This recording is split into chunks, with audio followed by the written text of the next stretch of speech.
So the brain has 4 major regions. So we do the cerebrum, the cerebellum, right, the brain stem, and then the diencephalon, which is inside. Okay, it's this middle part.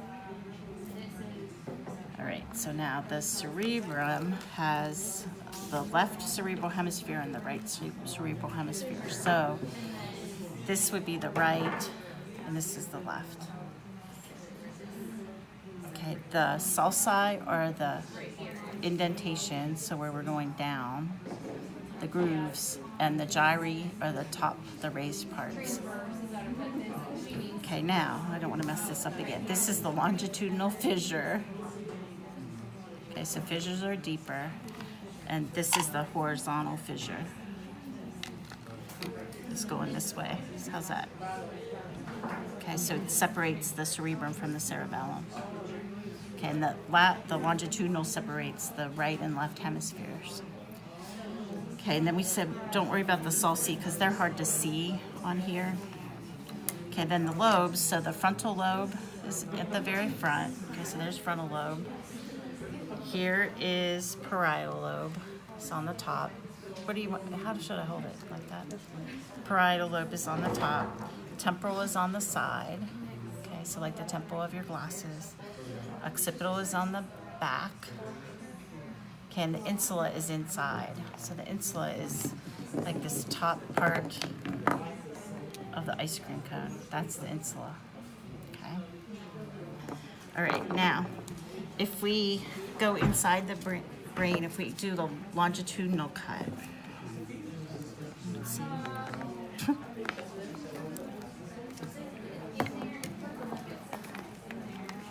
Okay, so if we go here, so this is, we're going to talk about the corpus callosum is this. So it's the most superior part, and it's white.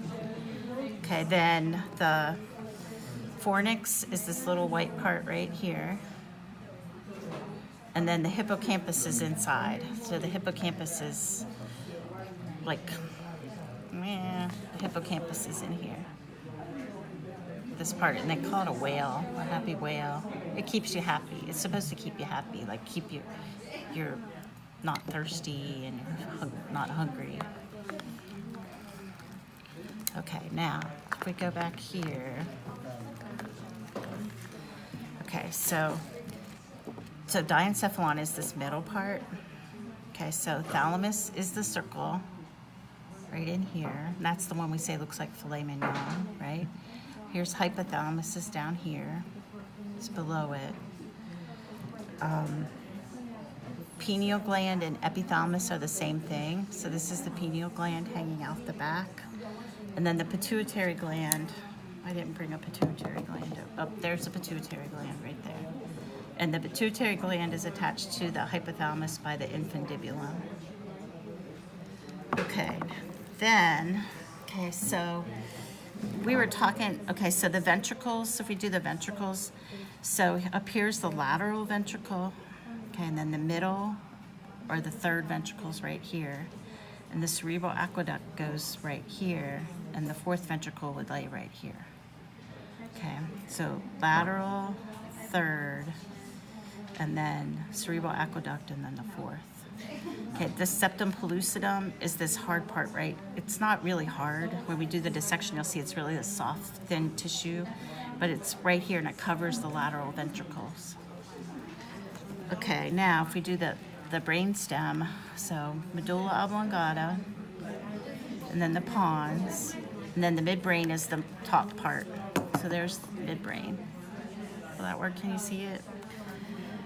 Okay, now if you look at it from the back, look at the brain from the back.